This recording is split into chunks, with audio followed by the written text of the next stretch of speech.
There's much reaction to come ahead. And so joining us now from the Atlanta spin room is Florida Senator Marco Rubio. Senator Rubio, good to have you on. Thank you.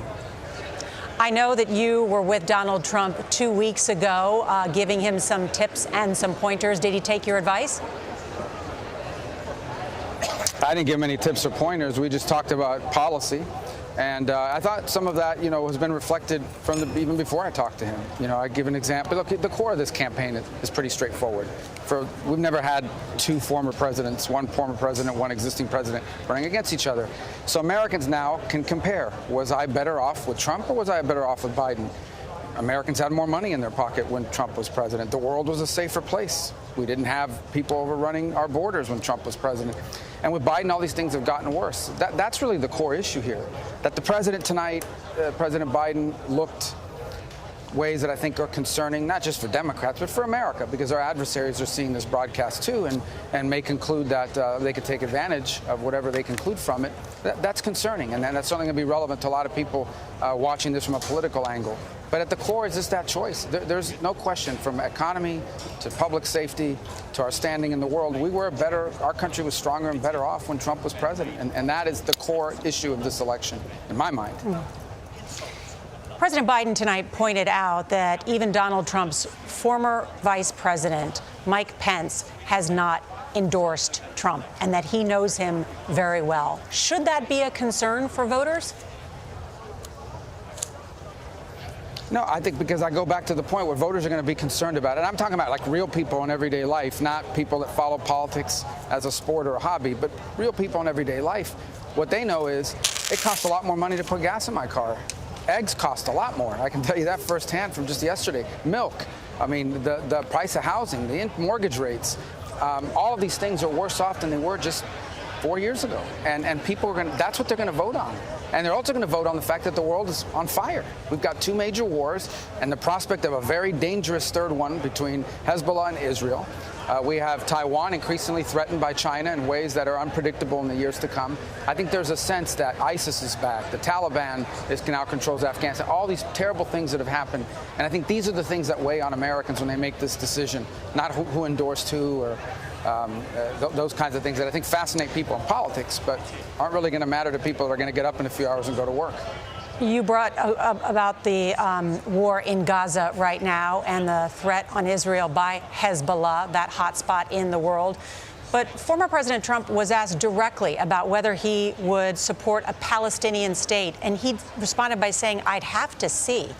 Do you agree with him? Yeah. And I think what he's basically saying, I mean, I don't mean to translate for him, but I can tell you what I surmise from that, and that is, I describe it differently, but I think it's the same thing. A Palestinian state run by who? Who is going to be in charge of it? Hamas? The Palestinian Authority? If a terrorist organization is going to be involved in a piece of territory, well, that's always been used to attack Israel. That's always been the fundamental question here. Israel has made generous offers to create Palestinian state and Palestinian territories in the past, and every time they've been used to attack Israel, including the horrifying situation we saw last 7th of October.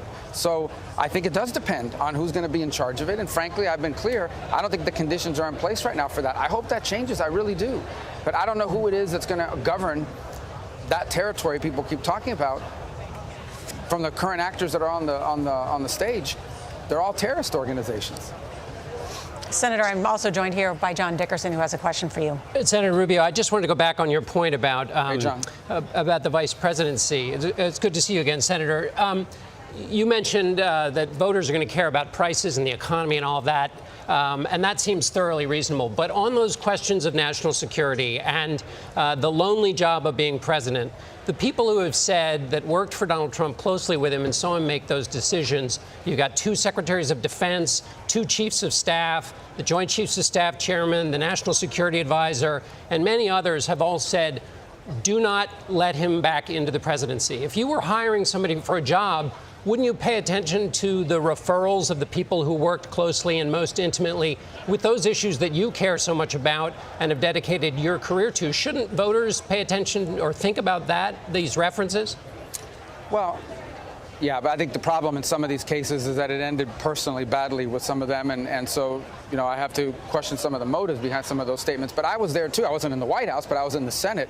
And I saw what happened with Iran after Trump killed Soleimani. I saw what happened with ISIS after they wiped out ISIS and got rid of al-Baghdadi.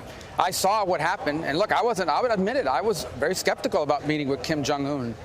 But Kim Jong-un stopped launching missiles. I saw what happened with the Taliban, and I was skeptical about that, too, at the time. And you know what? During that period of time, from the moment they reached that deal to the end of the Trump presidency, the Taliban wasn't shooting at Americans anymore.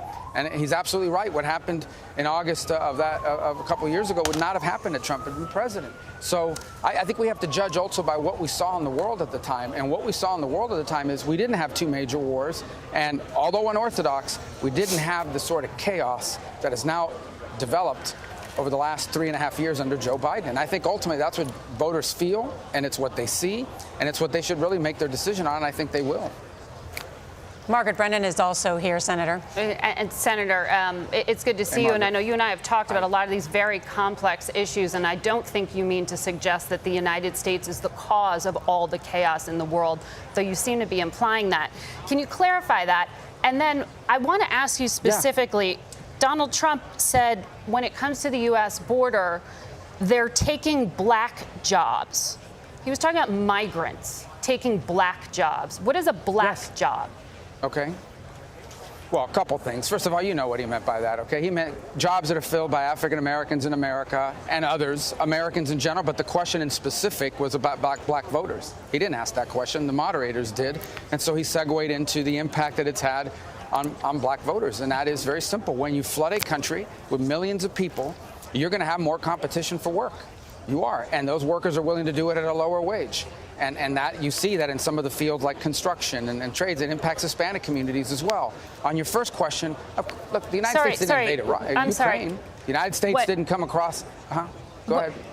Sorry, go ahead. Finish. No. You were going to ask me something. I wanted to clarify on what you were just saying about black jobs. You seem to be saying these are low-wage jobs?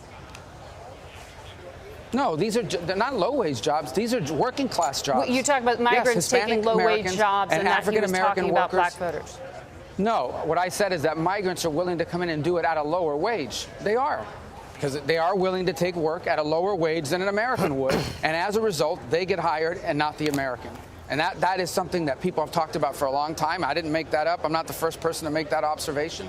That has a real economic impact. It's not about low-wage jobs. They become low-wage jobs when someone comes in from abroad and is willing to do it at half the price as the person who's doing the work now. Now, back on the point about foreign policy, of course America didn't cause these problems, but American weakness entices it. All these people that we're talking about, Putin has always wanted Ukraine, okay? But he didn't go into Ukraine until he thought he could under Biden. He didn't do it until he thought he could under Biden. You know, the Taliban always wanted to overrun us, but they didn't do it when Trump was there, but they did it when Biden took over. These things have happened because of American weakness under this president. Senator Rubio, thank you for your time and for joining us here on CBS. We appreciate it. Thank you.